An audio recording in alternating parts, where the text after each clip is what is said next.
మీ పాపని పిలిచి తప్పమ్మా ఆయన లవ్ చేయొద్దు, వాడు మంచోడు కాదు అని సీరియల్ కథ చెప్పి సాల్వ్ చేయాల్సిన విషయాన్ని ఇంత పెద్ద ఇష్యూగా ఎందుకు మార్చారు? మీరేమంటున్నారో నాకు అర్థం కావట్లేదండి. అయినా నా కూతురికి నేనెందుకు?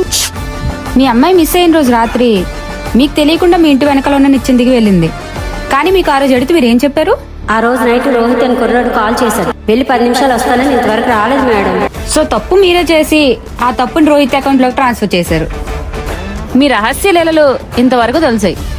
మీకు ఆ పారిపోయిన ముగ్గురికి ఏం సంబంధం? మీ అమ్మాయి బాడీని ఎక్కడ దాచారు? ఇప్పుడు వాళ్ళ ముగ్గురు ఎక్కడ దాక్కున్నారు? ఈ విషయం నాకు తెలియాలండి. ఎన్నిసార్లు చెప్పాలి మేడం? అయినా నా కూతురు నేనెందుకు చంపుకుంటాను మేడం? బా, సావిత్రి అని పేరు పెట్టుకునేందుకు న్యాయం చేస్తున్నారండి సావిత్రి గారు. ఇలా అడిగితే మీరు చెప్పరు గానీ స్టేషన్ పదండి. స్టేషన్కి ఎందుకు? స్టేషన్ అంటే భయం ఎందుకండి? మీ వైపు తప్పు లేదంటే వెంటనే పంపిస్తాం. అదే మీ వైపు కొంచెం తప్పున్నా బొక్కలు ఇరుస్తాం.